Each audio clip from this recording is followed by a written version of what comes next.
karena telah meluangkan waktunya. Baik, ada yang bisa saya bantu?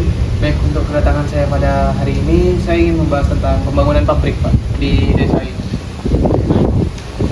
Ini ide rencana yang bagus, tapi saya harus diskusikan dulu terhadap warga desa untuk rencana ini. Oh, baik Pak, boleh. Nanti kita jadwalkan ulang dan saya harap kita bisa bekerja sama ya Pak. Buat pembangunan ini. Baik, terima kasih ya Pak. Saya kembali dulu. Sama-sama. Saudara-saudaraku, kita bertemu di sini untuk membahas tentang pembangunan lahan industri di desa kita. Ya, saya percaya dengan adanya pembangunan industri, kita bisa memperluas lapangan pekerjaan dan juga kesejahteraan masyarakat. Akan tetapi, pembangunan pabrik industri di atas lahan lingkungan dapat merusak lingkungan kita. Selain itu, hal tersebut juga dapat merusak ekosistem yang terjadi di dalamnya. Kita tidak bisa menutup mata terhadap perkembangan banyak desa di luar sana dengan adanya industri. Jadi, kita tidak bisa terus-menerus berpikir seperti itu. Dengan adanya teknologi, kita bisa memanfaatkannya agar desa kita semakin maju. Akan tetapi, kita juga perlu tahu bahwa banyak desa yang kehilangan identitasnya karena pembangunan seperti ini. Semakin banyak pembangunan yang terjadi, maka kita juga akan semakin kehilangan lahan-lahan pertanian. Selain itu, pabrik industri juga menghasilkan berbagai limbah yang dapat mencemari lingkungan, baik itu lingkungan tanah, perairan, ataupun udara.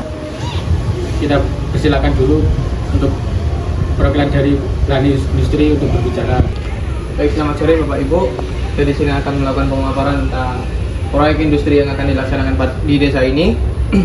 Manfaat yang didapat oleh desa ini, yang pertama, akan membuka banyak lapangan pekerjaan. Yang kedua, akan meningkatkan kausabilitas ekonomi di desa ini. Kami juga siap untuk melakukan studi dampak lingkungan di desa ini. Setelah itu, kami juga siap untuk melakukan investasi yang akan meningkatkan fasilitas di desa ini. Contohnya, untuk pembangunan jalan, perbaikan lampu-lampu desa, dan masih banyak lainnya. Seperti yang telah disampaikan oleh orang industri, kalau yang sebuah sana kita tidak perlu khawatir tentang dampak buruk yang akan terjadi di bandar. Namun tetap saja, yang namanya industri itu pasti menghasilkan limbah yang bisa merusak lingkungan kita. Bagaimana jika kita menerapkan teknologi yang ramah lingkungan pada industri yang dapat menguntungkan semua orang? Nah, betul itu. Bagaimana untuk kelanjutannya? Jadi kita bisa menerapkan teknologi ramah lingkungan pada industri yang dapat meminimalisir limbah dan emisi. Misalnya, kita dapat menggunakan sistem pengolahan limbah dan emisi secara efisien sehingga polusi dan juga lingkungan di sekitar kita ini dapat terjaga. Selain itu, kita juga harus mengawasi apakah industri ini memenuhi standar lingkungan yang ada di daerah tersebut. Jika tidak memenuhi standar lingkungan tersebut, maka kita bisa melakukan rehabilitasi terhadap lingkungan tersebut agar polusi tidak menyebar dan juga lingkungan tersebut menjadi aman dan asri. Bagaimana?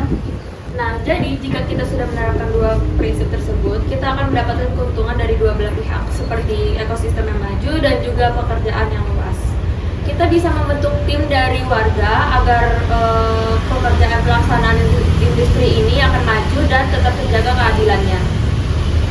Kita menemukan solusi mencerminkan nilai-nilai Pancasila. Mari kita jaga bersama untuk kebaikan kita. Dengan saling menghargai dan bekerja sama, kita bisa menciptakan desa yang lebih baik.